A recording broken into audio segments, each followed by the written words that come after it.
We're going to move immediately into discussion of recommended draft policy ARIN 2018-4, clarification on temporary subassignments.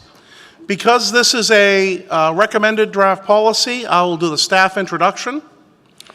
This recommended draft policy started as ARIN Policy Proposition 254, became a draft policy in April this year.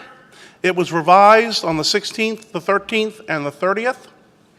It got moved to recommended status on the 25th of September. It has not yet been presented at an ARIN meeting, so you are seeing it here for public discussion. This is the first time it'll be up for a public policy consultation here. It is a recommended draft policy, which means it is possible the ARIN Advisory Council will recommend it to the ARIN Board of Trustees for adoption after this meeting.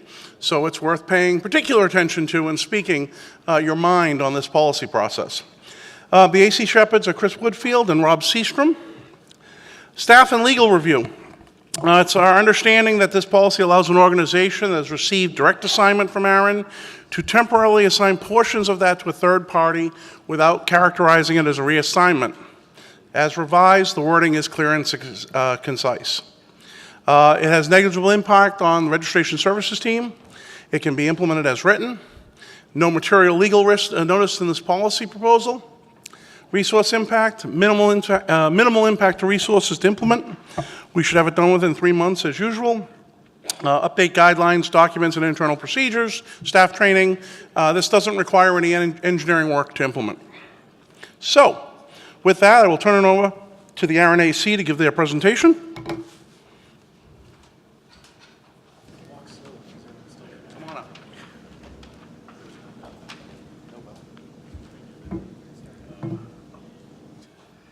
Hi, I'm Chris Woodfield on the ARIN Advisory Council.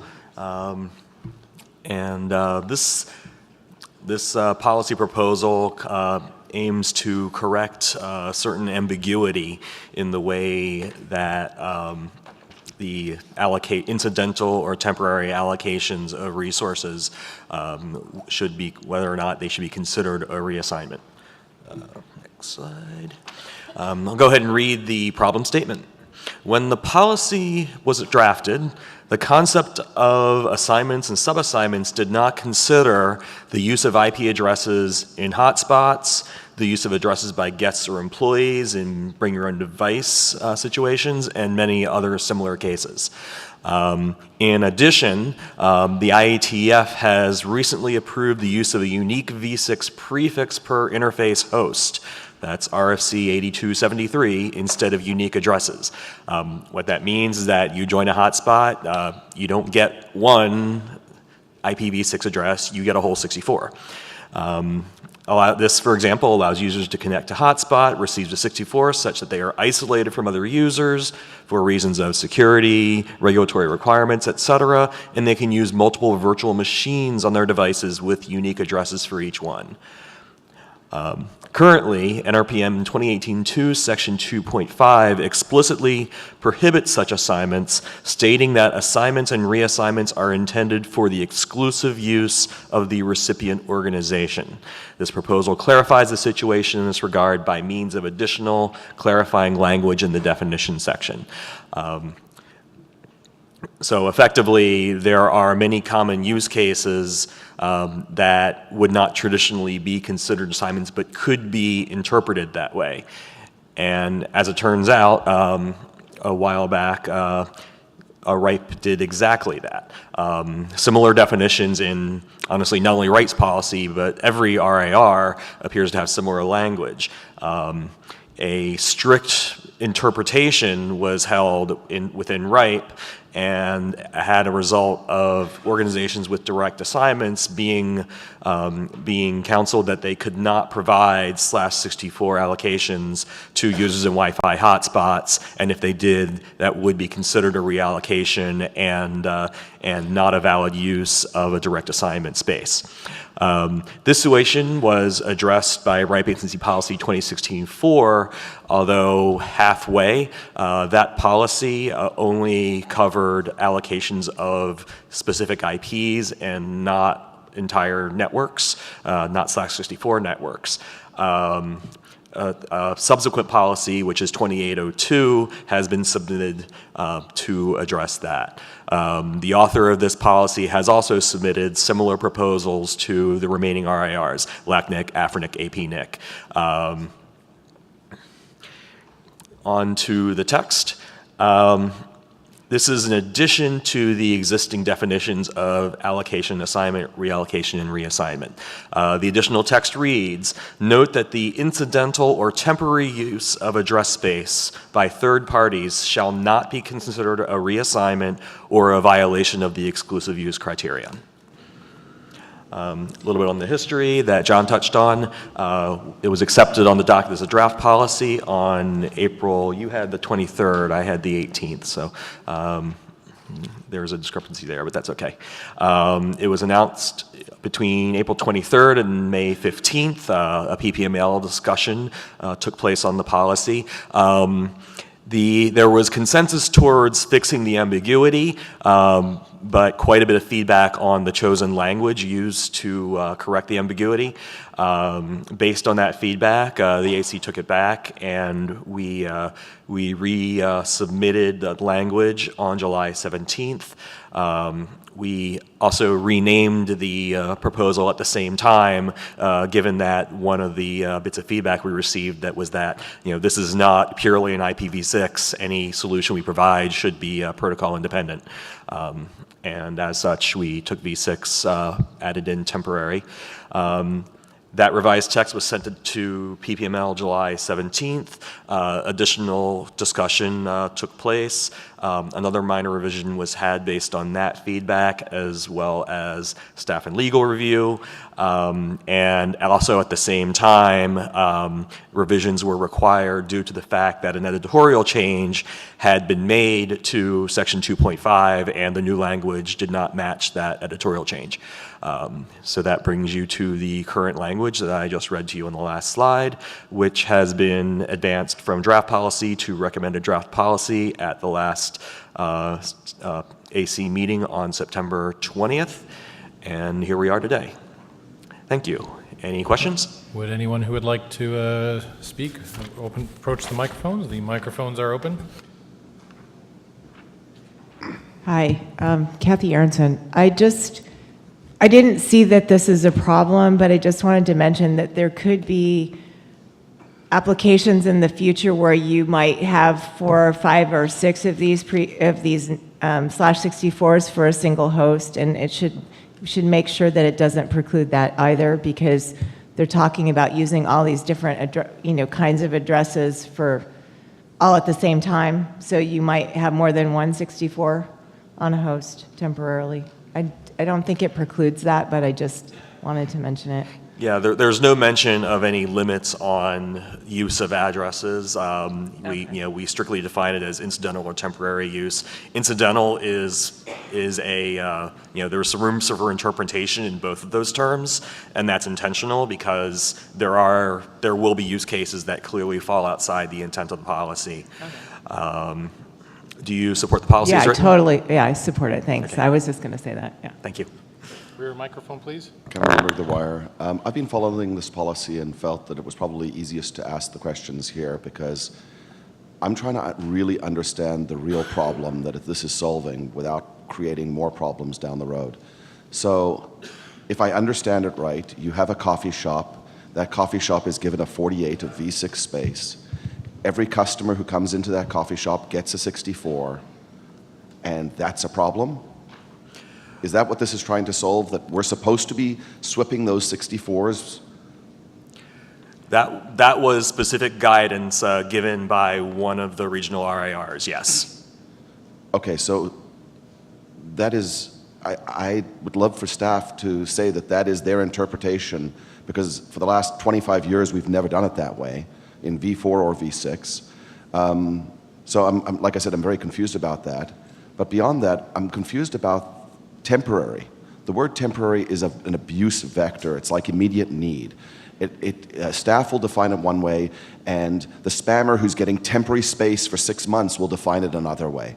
So using ambiguous terms to try to fix a problem and create 5 more new problems puts me on the right now no support, but please if you can explain the problem that's being solved, because I don't get it. In favor, against, no opinion? I'm right now against, but I'd like to hear an actual problem. Okay. I mean, I can speak to the specific case, which was communicated by the proposal author, was that there was an RIR, right, who took that definition of exclusive use and told a business that they could not allocate subnets, 64 subnets, to users of their hotspot. Okay, so I'm asking, in this region, is it a problem? Because we have differing concepts and languages and terms. Is it a problem? Have staff said that this is actually a problem in this region? That would be a question for staff. That would be a good staff question. I am aware of any circumstance where we have informed someone they cannot subassign V6 address blocks to people. Thank you. I do not support this policy as written. Thank you. Microphone on the side. I see it this time. Austin Merkel and QSyn Technologies. I support this policy. I think there might be a little bit more work on the language, but I'm still in support. Thank you very much. Front. Owen DeLong, Sale Internet, ARIN-AC. I support the policy. The problem that's being solved is not one of staff action. It is not one of implementation. It is one of the more general understanding of the NRPM by people that are not necessarily as steeply versed in the NRPM as myself and some of the other people in this room. There is a question of, when RIPE does this very literal interpretation of the policy and it gets publicized widely as it has already, people may assume that ARIN will interpret it that way, whether ARIN actually does or not. And it has been pointed out that it is actually better for policy to say what we intend than for us to have policy when you interpret it strictly becomes nonsensical and therefore staff doesn't interpret it strictly, as is the case here. Were staff to suddenly start interpreting the policy strictly literally as it's written, they could argue that assigning a /64 to somebody in a coffee shop from the coffee shop's assignment is not valid and the coffee shop needs an allocation if they wish to do that. I don't think that's something we want staff to do, and this policy change will make it very clear that that is not the intent of the current policy or the policy as it would be amended. Thank you. Thank you for your comment. Front microphone again, please. Andrew Dahl, ARIN-AC. So what I want to do is relay some comments that discussion I had with the author last week at the LATHIC meeting and a subsequent email conversation. So the first part is about the policy as we've been discussing it so far, in that what we're trying to do is not make a requirement for organizations to reassign temporary blocks and temporary subnets. So that's one part, and I think the current text does that. The second part that was discussed at the meeting last week was about a new and slightly different use case where a direct assignment organization, an end user, receives, let's call it a /48, and then reassigns a /64 to a subcontractor who, for example, is running a video system in that organization on a non-temporary basis. So the use case there is about whether a end user should create a reassignment record for that, and the downstream of that also is an end user permitted to do so? And in this region, the answer to that question is, are you a registration services user or a regular end user? And if you're a regular end user, you cannot. And if you are a registration services user, you can. But the policy itself does not distinguish what an end user should do based upon your fee category. So there's a lot in there. I hope that I have illuminated something useful. Question, go ahead. I believe, so that conversation had come up before. Our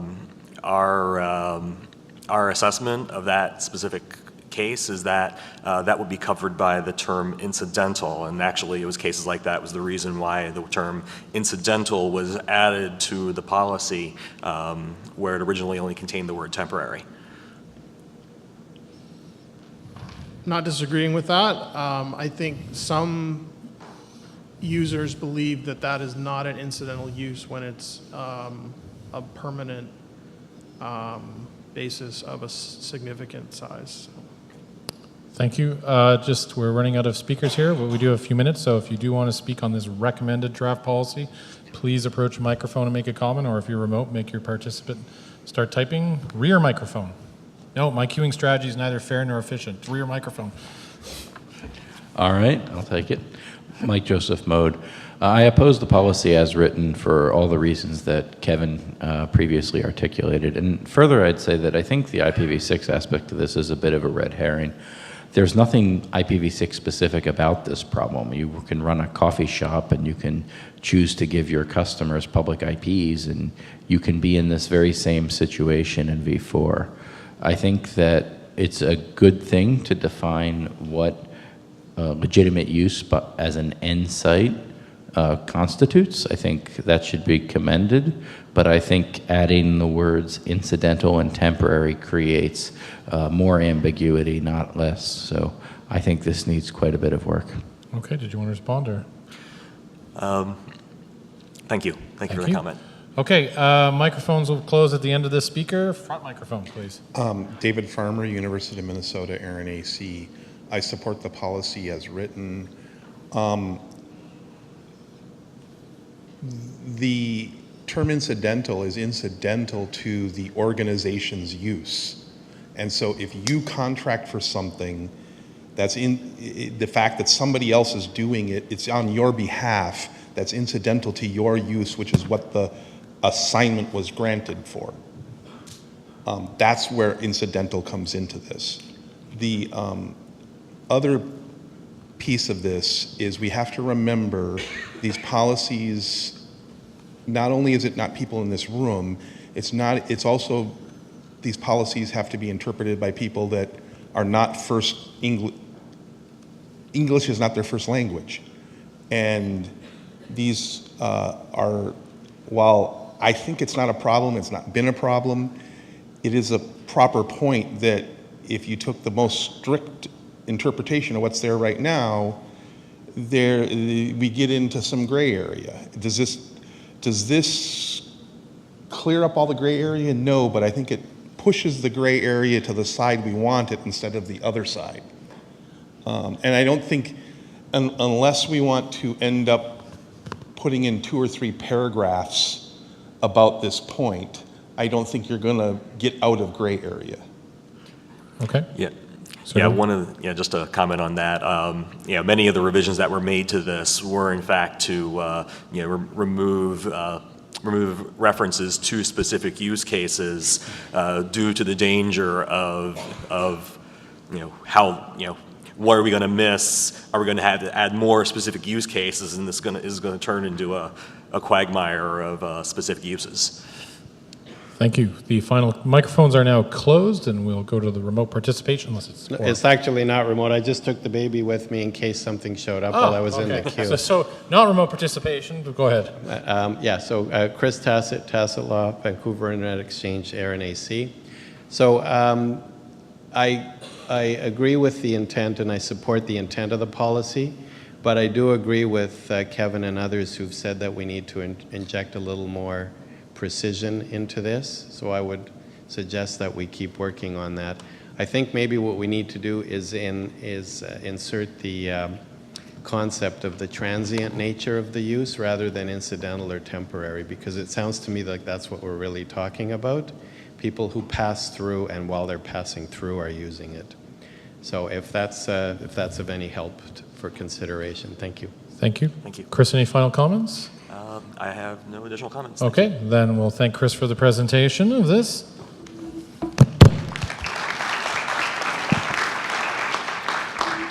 All right, and we will now move, as this is a recommended draft policy, to our poll. The question will be, because it's a recommended draft policy, if you are in favor or against the advisory council advancing this. As I see our counters, illustrious counters are ready. I will now ask all those in the room that are in favor of advancing 2018-4 to put their hand up nice and high. Remote participation also, please engage. I know it's after lunch and there's been snacks and get tired, but let's try and... Last poll of the day.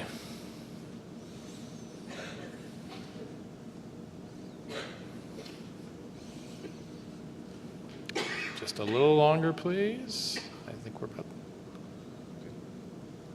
Thank you. You can put your hands down. And those opposed to 2018-4, please raise your hand nice and high. Okay.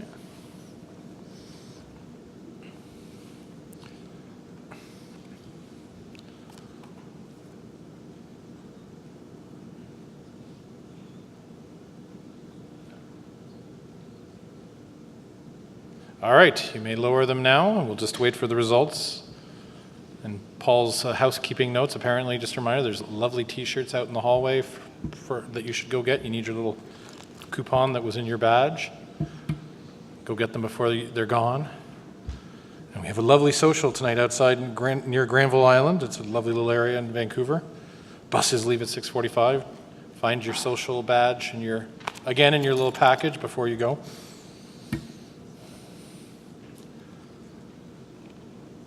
And the results are coming.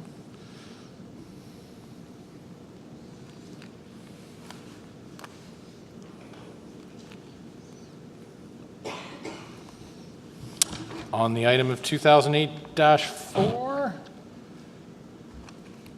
clarification on temporary subassignments, 108 people in the room, 26 in favor, 9 against. This will be provided to the AC for further consideration, and we'll move into the next item for John. Thank you.